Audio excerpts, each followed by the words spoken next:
Welcome to the Teaching Journeys podcast, hosted by Dave Roberts. Humanity possesses a unique skill, the ability to pass knowledge from one generation to the next. This podcast embraces that ability, offering learning opportunities through conversations with extraordinary guests. Dave aims to leave a positive mark on individuals around the world. So before you dive into today's episode, please share this podcast with your network, including friends, family, and colleagues. And please consider leaving a rating or review. Your support makes all the difference.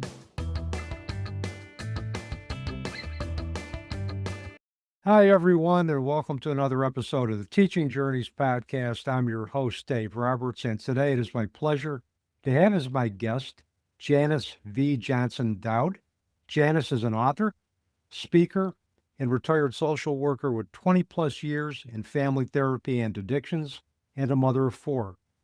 With lived experience of substance use disorder and more than 12 years in long-term recovery, she translates clinical science into practical tools for repairing relationships.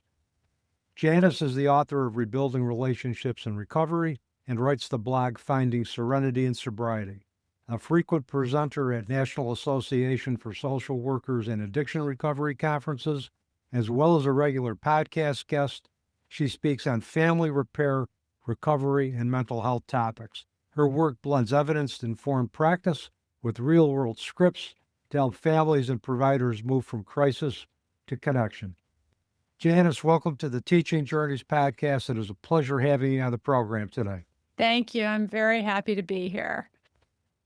I'm really looking forward to our conversation. You've got a lot of, you've lived life in the trenches and with addiction, and also you are working with families and individuals in recovery. So I'm looking forward to your perspective from both of those categories. So my first question for you today, though, is tell our audience about the experience or experiences that have shaped your life path and your life passions today. Okay, well, I think from the outsider, if you looked in, you'd probably say the fact that I became an alcoholic later in life. But really what shaped me was growing up in the family I grew up in. My dad was a functioning alcoholic, and I'm going to try and use substance use disorder, that term, a little bit better. But so my dad had a substance use disorder. My mom was your classic codependent. And although they had great intentions and provided us, a good home, school, extracurricular activities, they also passed on some of those dysfunctional beliefs and behaviors. And thankfully, I had some positive influence in my life. And because of some of the positive things, I didn't get into trouble as a kid. I didn't drink. I didn't get pregnant out of wedlock, any of those things. I didn't draw attention to myself because, I was the good codependent, the good adult child of an alcoholic who was trying to please everyone, make everyone happy, and go with the flow. So, which led me into a career in social work. And one of the gifts of being a social worker or a therapist is that you are encouraged to do your own work as well. So I started out my career in continuing to learn. I actually worked with families in addiction because that was my personal experience. And I also did my own therapy healing work and was involved in 12-step programs from the family side of it. Here's the deal, though. Just because you address some of those wounds and work on them doesn't mean they go away. And one of the things I like to say is that this is an ongoing process. Healing, recovery is ongoing, because what happened for me was that, I got married, had kids. I spent my 30s having 4 children, pregnant, breastfeeding, and struggling to balance job and motherhood. And you know what? I fooled myself and thought, a little alcohol will just help me cope. It'll help carry me over. And so I started drinking casually once in my 40s, once I was done having babies. And either the genetic predisposition, the culture, or the nature of the disease, it progressed. It progressed until I needed treatment. And so I went to treatment in my 50s with my head hung low because I was a social worker. I'd worked in this field. After having children, I worked more in medical social work and some other areas, not in addiction. But I had deep shame and regret. And then, and I have to say this, here's the crazy part for me, is that despite having all that information, education, despite really trying with my kids to break those patterns of dysfunctional, when I went to treatment and embraced the treatment process, it was like I forgot my family at home. And it wasn't until I was about 6 months sober that I woke up and realized that I had very little relationship with them. And when I stood back and looked at it and attempted to re-engage with them, I realized that essentially for the first 6 months of my sobriety, you could say I re-traumatized them or I continue to traumatize them, which set off another wave of shame and heartbreak. And I would say, we talk about a alcoholic bottom. Well, I had a codependent bottom at that point, which was a great turning point. I'm very grateful for that because I then finally began to address helping my family heal and healing my relationships with them. I approached it from every angle I could think of, from the social work hat, from the 12-step hat, from talking to my peers, and interviewing them. Why is your relationship working when my kids won't talk to me? So I approached it from every angle. To make a long story short, we got there.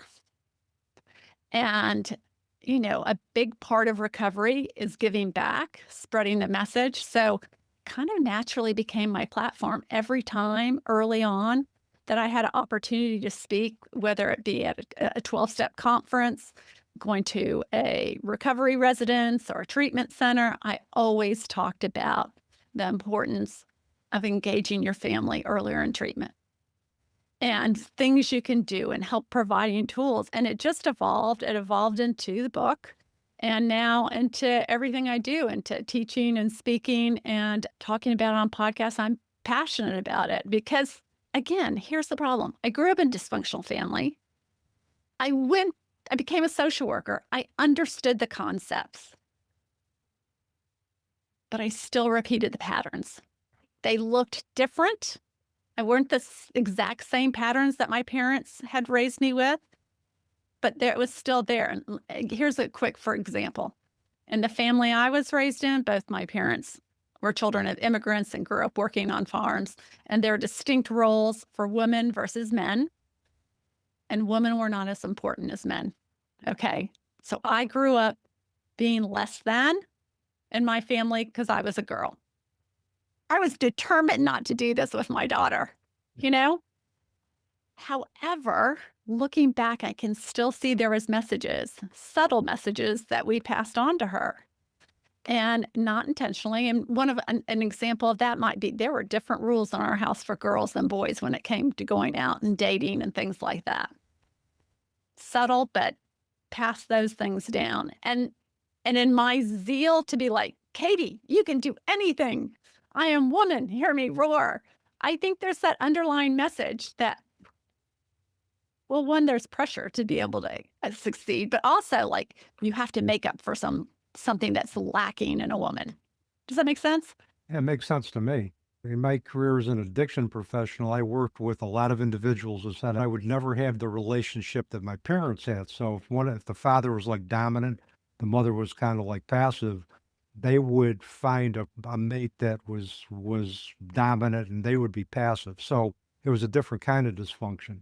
Mm-hmm. And a couple of things that I think was a saving grace at the beginning, like you said, you had some friends who kept you out of trouble, that gave you a different alternative to the family system you were growing up in, but it didn't, down the road, it didn't mitigate the chances of you developing your own substance use disorder. But Mm-hmm. what you did is you worked through the shame, you worked through the guilt, and you just said, hey, I'm just going to reestablish myself. I'm going to re-engage in life as a sober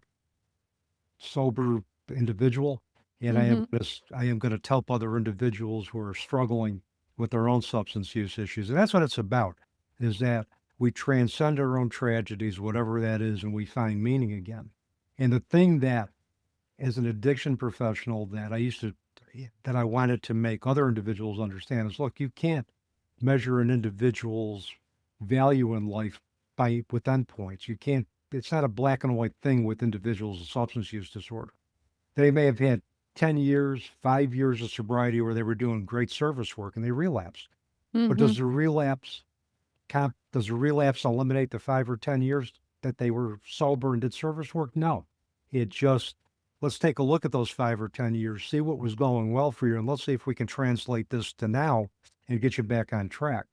So, the other thing is there's a lot of professionals, Janice, that have had their own issues with substance use. And I Mm-hmm. know in New York State, the New York State Office of Alcoholism and Substance Abuse Services has a division specifically for professionals who are having either mental health issues or are having substance use issues. So, and just because we were educated doesn't mean we've internalized the behaviors or surrendered to the fact that we need to change the patterns that we grew up in so that we can, engage in sober living or engage in productive living, however you define that. So, I just think what you've done is admirable. Congratulations on 12 years of long-term Mm-hmm. sobriety. Yeah, I'm very happy about that. And first few years are tough, and you think I'll never get there, but you do. You do. Mm-hmm. And I want to share this. So my kids are great. They did therapy and all that kind of stuff, but they were never great about going to the 12-step meetings or Al-Anon with me. But for my 10th birthday, they did this surprise. They did a whole book of recovery letters. Like, okay, side note, when I went to treatment, the treatment facility offered family members the opportunity to write an impact letter to tell you how your illness had impacted them. And they are brutal. So my kids all wrote impact letters to tell me how my recovery had impacted them, which goes a long way in healing some of those last little bits of guilt and shame that I carried for hurting my kids. And it really energizes me to want to help other people, and help other parents or wives, spouses, children who have guilt and shame towards their parents, that the healing can happen. Yeah. Yeah, and those recovery letters can be very powerful. I can imagine it can be pretty emotional too. Yeah. So, but yeah, I mean, just through those particular types of letters, I mean, your family became for you another means of support. Mm-hmm. I think in anything, when you hit double digits on anything, um, any type of reestablishing life after tragedy, I think that's significant. Besides, 10 spiritually and symbolically is about beginnings. So sounds like there was a great new beginning with your family, just acknowledging your 10th year anniversary of putting Mm-hmm. together a book of recovery letters. So, speaking of book, I know you Okay. mentioned your book earlier. Tell our audience about your debut book, Rebuilding Relationships and Recovery, and what you want readers to take away from it. All right. The book, the primary audience for the book is the individual in recovery. Because, again, reflecting on my own experience, not enough information is given to those of us with a substance use disorder early in treatment about how to repair our relationships. The focus is on learning to live sober and developing new tools. So this book was really written to that individual. However, family members buy it, parents, extended family members buy it. It's a useful tool in every way. It's a mixture of my professional experience and my personal experience. I do reflect a lot on my own experience, and it's a little opinionated at times. I feel strongly about the concept that one of the first things you have to do to heal your relationship with your family member or loved one is to have a commitment to recovery. That comes first. So if you're not there yet, maybe you're not ready to repair the relationship.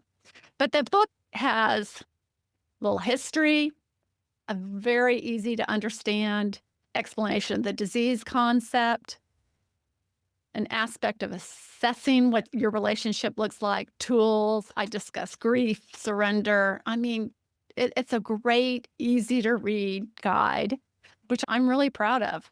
And I'm trying to get into more hands. Well, hopefully, definitely we'll put with your contact information. I'm going to ask you how we purchased the book, and all the book information will get there as well. So hopefully we'll be able to extend the reach a bit. But, and I think you have the right, I'm going to use this in quotations, be opinionated, because you've lived in the trenches with this. You're just not a social worker relying on any, peer-reviewed research or, interviews with other family members. You've lived this. So you know what's worked, you know what didn't work for you, you know what worked for you. So, I mean, I think the opinions you're probably sharing are because of lived experience more than anything. Yeah, no, I agree. I absolutely agree. I don't feel like I have to defend my argument. For instance, my editor told me I had to tone it down to be a little less tough love because my program is 12-step based and my education, which is really part of that's a little out of date in terms of working with adolescents, that the education used to be tough love from parents to their kids. So that still is the foundation of my thinking. But I think we need that. Those of us in recovery need that. I need someone to be brutally honest with me, to tell me the things I don't want to hear. I can find people to tell me things that I want to hear, which will only contribute to the problem. So, yeah, and also it's about boundaries too, and setting those appropriate boundaries as part of that tough love approach or part of that direct approach. It's setting boundaries. What are you willing to experience in your life as a sober individual? What are you not willing to experience? And setting those boundaries and having a plan to stick with that. So, what do you emphasize with families whose loved ones are struggling with substance use issues? And from your perspective, is there a particular family therapy approach or an evidence-based approach that appears to be more effective than the others? well, I'm very opinionated about this too. I feel like when you work with families with addiction, the stance begins with a lot more education information, not digging into the deep family systems. That can come later. First, we've got to get everyone on the same board. Education. Family members really need to do their own work too. Some of the major hurdles with this is that those of us in recovery, sometimes we don't want our family members involved in our treatment. That's right. For good reasons and manipulative reasons. And some family members on the other side are so tired. They've done it over and over again that they just want to stand back and go, come to me in 2 years. I don't want anything to do with you till you're 2 years sober. And I understand those boundaries. I just want to try and give the information and education. And you have to tweak that for each family, each setting. And there's some great programs out there. CRAFT is a good program for helping to educate families. But basically, you're going to go with CBT. Yep. That's probably the best one. Motivational interviewing with the client, the person with a substance use disorder, getting them there. But yeah, I don't think you dive into the deep, dark issues at this point. I think one of the things that gets understated, not emphasized enough in therapy is the education part of it. The erroneous assumption that I think we could make is that just because a family may be motivated to change, and they're, like you said, with motivational interviewing, the stage of change that they happen to be in is going to vary for each family.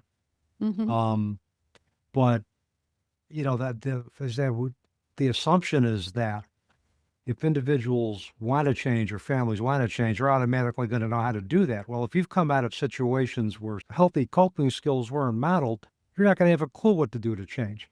If I had a nickel, Janice, for every client that walked into my office and said, Dave, I want to change, but I don't know how, I'd be a rich man. So the first thing we do is see what type of skill set they needed first to work on, whether it was assertiveness skills training, whether it was, setting boundaries, emotional management, active listening skills. We would build that foundation first, and then you can start getting into the nitty gritty. Because family therapy wasn't meant to be a one and done or done in 3 or 4 sessions to satisfy, a managed care mandate. It's supposed to be ongoing. Family therapists could spend a month or so working on one aspect of functioning in that family before they move on to another one. So, yeah, I mean, you're preaching to the choir when you talk about the importance of education. I have seen what providing education does as far as promoting insight to individuals who previously didn't have any insight about what the repercussions of their substance use disorder was on themselves and their family members. But that education made the difference. Yeah, yeah. And one piece of the education, I think it's really important for families who do not want to get involved. And what I ask them to do is to at least explore the science of addiction part. Because when you understand how the brain takes time to heal, once you've put enough substance or behaviors in it that you've reprogrammed your brain, essentially, I think you have a little more compassion and better understanding about why relapse or reoccurrence of the disease or slips, whatever you want to call it, happen because of the programming of the brain. You become a little more compassionate. If nothing else, I try to get the families to look at that, to listen. Yeah. Hey, you made another really excellent point, is that not all family members are going to be involved in family therapy at the same time. I mean, we're dealing a lot of times with partial family systems, so you might be doing some specific family therapy techniques or interventions with those family members and the substance using individual in the office, and you might be providing educational resources or support group resources to those family members who don't want to be involved right now. So it requires a multifaceted approach and not a one-size-fits-all approach. Yeah, absolutely. Great point. Great point. Another thing I try to encourage to the individual in recovery is to seek out the one person that has left the door open. Yeah. Because that person, once they're educated and informed, can help the rest of the family follow along. So it just takes a little bit of hope or encouragement. And sometimes that might not be a blood family member, On the other side of it, then, a lot of us have toxic family members that we don't want to include in our treatment. That's And right. so that's an important part of it too, defining who should be involved in your recovery early on and who shouldn't, and taking that time perhaps to build the boundaries towards those people.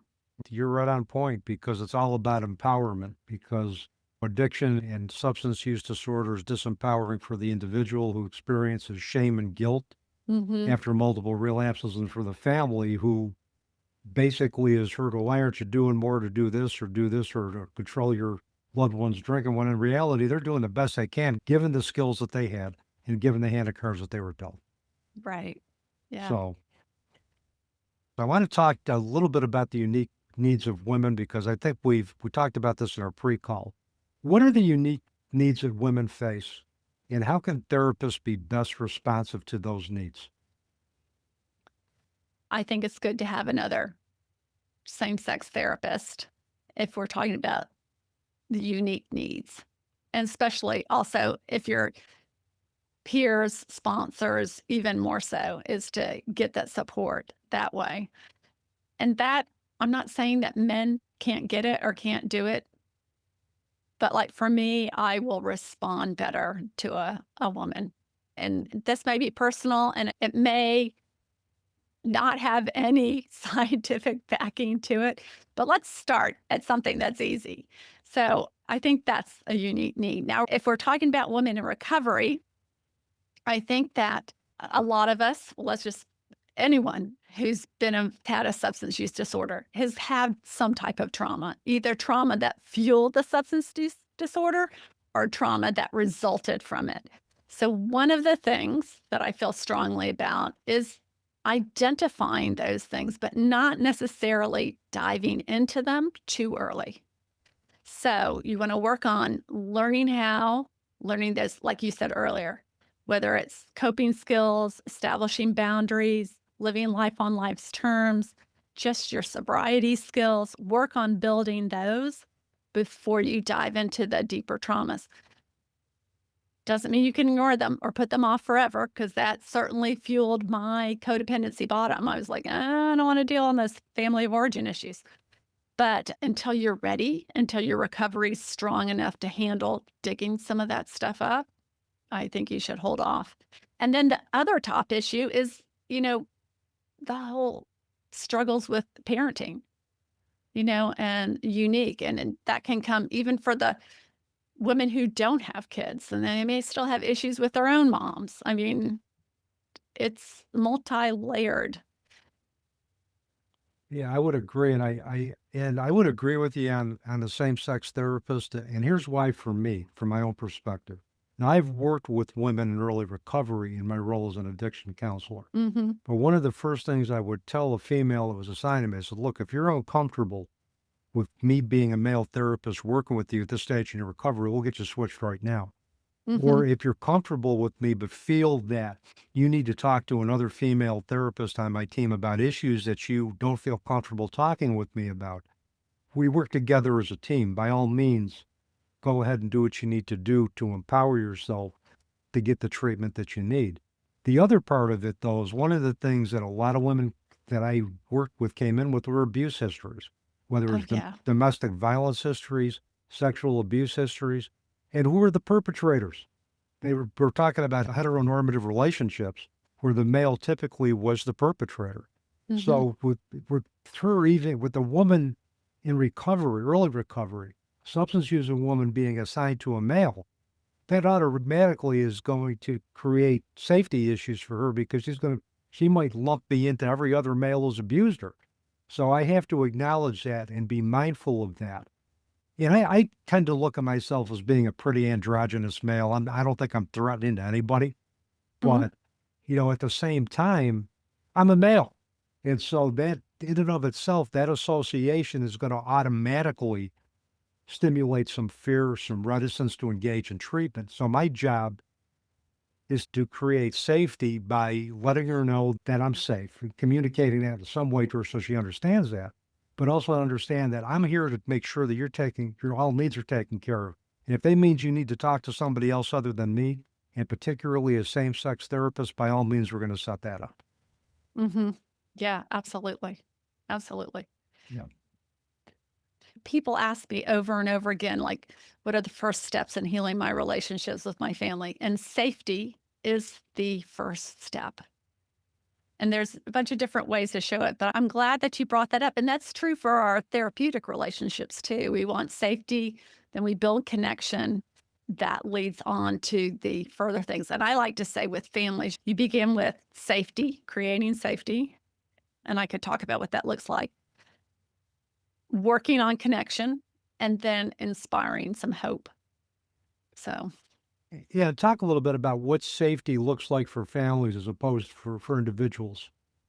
Okay, great question. And it's going to vary significantly from one family to another, and one dynamic to another. So for the woman who has lost custody of her kids, or her mother's raising her kids, or her kids are physically afraid of her, it might be honoring the boundaries that the courts, the family members have established. When they have an opportunity to see their kids, they spend it having time with their kids, not complaining about the courts, the ex-husband, the ex-wife. Make the most of that time. I mean, very basic.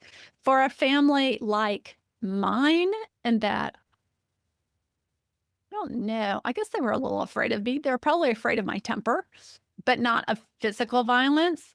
I think one of the things that I had to do to build safety with them was be authentic, because growing up a people pleaser and that being my response to conflict was to smile and give in. That was my reaction to them is, oh, everything's great, and to be superficial. So for them, it was to be authentic. It was to be a little more real. So it's going to look different for different people, but it's honoring boundaries. Probably the biggest thing. Oh my God, I can't believe I almost forgot this is working your program, sharing your plan of your program, because that's what your family member wants to know. They don't want to hear the promise about this time I'm really committed to making this work or blah, blah, blah. I'm going to these programs. They want a specific plan. Here is what I'm going to do. Yeah. I think a lot of times individuals will balk at structure, but at the same time, they want it because they didn't have structure. Mm-hmm. And I think the other part of it for me is that once you establish rules or responsibilities, I like to call them, as part of the informed consent process of working with an individual or a family, if there's any changes, those need to be negotiated. And the family members, I think the individuals need to know right up front. Because one of the ways you can really recreate chaos and the dysfunctional dynamics is to change the script without allowing them to have some opportunity to have some feedback, because that in and of itself compromises safety right there. Right, right. It's communication as well. Yeah. I mean, communication about what's going on, especially in working with kids, because, and I know, like, I was in denial about how much my kids really understood about my drinking. Um, so they needed to hear what I was going to do. I needed to communicate with them and listen to their needs. Yeah. So listening is a great skill, not only for creating safety, but for building connection. Yeah, and listening by itself can be a powerful therapeutic technique in and of itself, because one of the things that individuals who came from a home where there was a substance using individual, an individual with substance use disorder, is that my needs weren't listened to. My Mhm. feelings weren't validated. They weren't being heard. Right. Yeah. Yeah. How specifically does your personal experience with substance use challenges enhance the work you do as a therapist with individuals and families who are experiencing their own substance use issues? Well, I think it's everything. I was a good counselor and therapist in my 20s and 30s before I developed alcoholism. I was aware, I mean, there is a bias in the system that, the best therapists have worked through this issue when it comes to addiction. I don't entirely agree with that. I think I was a good therapist. I did focus my work primarily back then on the family side and on adolescent treatment. And that's what my passion was. I didn't work one on one with people in struggles with substance use. So I think I probably could have. But now that I've had this side of the experience, I can talk about it from both points of view, especially working with families. I grew up in a dysfunctional family. I tried to overcome it. I made progress. I slipped back into those dysfunctional patterns and recreated them. So now I have the experience from both sides. I think it's good. I think the therapeutic skills are there. Maybe some of it is just my own personal confidence too, and that I can be like, I get it. You Mm. know, I I can't let the manipulative individual in early recovery manipulate me anymore. I'm more comfortable to call them out on it. So some of it's probably my confidence. Whereas 20 years ago, I might not have had trying to call someone out on their behavior, like, that looks like manipulation. That looks Mhm. like you're still trying to whatever with your family member. Now I think it probably have more credibility. So, Yeah, like we've talked earlier, you've lived it. So you got the uh, credibility of lived experience. yeah, Plus plus the credentials to back it up as well too. You've got that combination. I love continuing to learn and read and write and teach. really my passion. And part of that's fueled by the fact that when I woke up at like 6 months sober and went, and at first, let's be honest, I wanted to blame the treatment facility. This is the thinking of someone in recovery. This is a good tidbit for any family members listening out there. My first response to why my family relationships had not improved was because the facility hadn't gotten them more involved in treatment. They hadn't pushed them. Whether that's a defense mechanism or just me kidding myself. No, it's my responsibility to do that. But there is a little bit of truth in that the system has not evolved in 30 years from when I was in my 20s and 30s working in addiction. We had family programs. We encouraged them to come. In fact, one facility I worked for required at least one family member to come to the program. And they had a great family program. And they don't do that anymore, at least not my experience.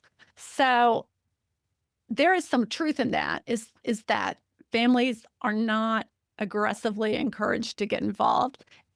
And we don't aggressively encourage the individual in treatment to reach out to their family. Part of that's practical. There's not enough time.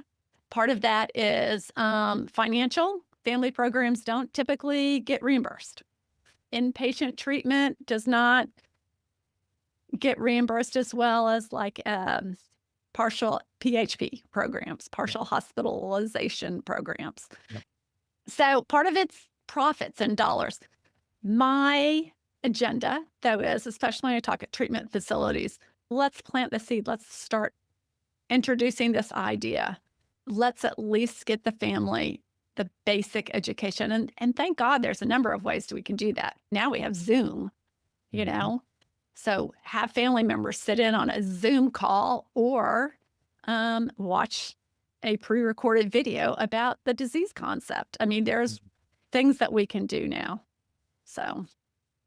Yeah, we got technology and other capabilities that can extend the reach of our educational programs. We didn't have, when I was working in addiction in the 80s and 90s and early 2000s. So we could take advantage of that. But I think you're right. I think especially with inpatient programs, it's really difficult to do family therapy because it's so short term.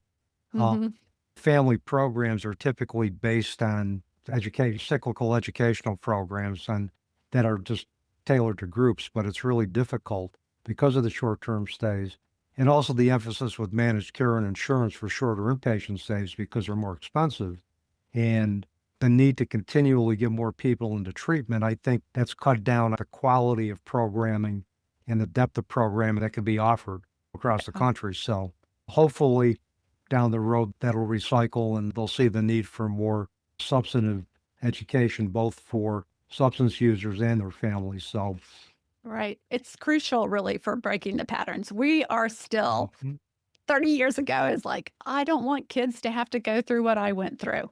We're still repeating those cycles. It's still happening to kids. Families are probably more dysfunctional than ever because we have additional outside influences, social media, TV, peer pressure, easier access to harder drugs. So part of my platform too, when I go to treatment facilities, is to talk about the need for that. Yes. Yeah, for sure. And, we continue to need more and more resources as far as education, as far as treatment. And that's always been an issue. There's always been more individuals that have needed treatment than resources to provide it. And hopefully we can even the score a little bit. But one of my last questions for you today, I know you've left us with a lot already, a lot of food for thought. If you're going to leave our listeners with just one ultimate wisdom takeaway today, Janice, what would that be? Communicate hope. Communicate with your loved one what you're doing for your own recovery, whether you're the family member or the individual who's fighting substance use disorder. Communicate, talk about it. It'll go a long way. Take a risk. And I want to give you hope. It is really possible. I will share this. So I have 4 kids. I was married. My marriage did not survive. My relationships with most all of my family members have improved significantly. with my kids, the most important relationships in my life, it took time. I was probably a year and a half sober before I saw any significant improvement in a relationship with any of my kids. And it was 4 years, 4 years until I felt like I had finally seen some signs from the last of the kids who was kind of the holdout. So don't give up hope. I mean, it does happen. There were many times, and I share this when I go to recovery residences. One of the things I hear most from women is that my kids won't talk to me, or I'm not allowed to see my grandchildren. I have been removed from them, and I feel like it's never going to work. And they've said to me, it's going to be 2 years. Don't even talk to me until you're 2 years sober. And you know what? Man, they've left the door open. 2 years is okay. It was 4 years. And the last 2 years of those 4 years, I lived with this child in the house, and we barely spoke to each other. It was, where are you going? What are your grades? Do you need a ride? There was no real intimacy. So I get that it takes time, but you can get there, you know? And of course, healing is a process. Yeah. There are different depths. You have ups and downs, and don't get discouraged by that. I'm always still working on the relationships with my loved ones. Well, we're always going to be a work in progress, regardless of what the challenges or regardless of the category of our lives that we're trying to improve. And I think the day I stop learning is the day that I got to check for a pulse. There's always room for growth. I think you make a very valid point as well, too, is that recovery, like much in life, is not a linear process. There's going to be ups and downs. And some of your family members who have been hurt because of the consequences of your substance use disorder, maybe it'll take a little longer to come around, but if you keep modeling that sober living and the fact that, look, I am re-engaging in life as a sober, recovering individual, then eventually going to come around. Because you've modeled that enough, they're going to say, yeah, this is the real deal. So now I can align with that. But it's a process. It's going to take time. Yeah. And you look for the positive things. Yep. They may say, I want to talk to you for 2 years. Well, I'm coming back in 2 years then. That's an open door. I tell my students, especially when we work on family therapy, even the most resistive of families are going to give you a door to walk through. Mm-hmm. Your job is to walk through the door that they open, not the door that you want to open. Oh, great point. And so if you walk through that open door that they are holding for you, you're going to have a chance to go and open up other doors that were previously closed because you trusted their judgment enough to say, this is what I want you to work with me at. Mm-hmm. Yeah. So, Janice, if people want to get in touch with you, contract for your services, purchase rebuilding relationships or recovery, what is the best way for them to do that? The quickest way is to go to my website, which is JaniceJohnsonDowd.com, as that has links to, and I have a link to this podcast, but to the book. And I have a number of free resources on there. I have a couple little short e-pamphlets, handouts that I use for public speaking, my blog, lots of good resources, but also links to the book. And I just recently put out a little ebook, so links to that as well. I will make sure all of your contact information gets into the episode notes so when our show goes live. So, Janice, thank you so much for just a wonderful conversation today. I truly enjoyed hearing your wisdom, hearing your journey, and I know my audience is going to benefit greatly from what you've shared today. So thank you so much for being a great guest contributor today. Thank you so much for having me. It's been a great conversation. Thank you. And with that, that's a wrap on another episode of the Teaching Journeys podcast. I'm your host, Dave Roberts, wishing you peace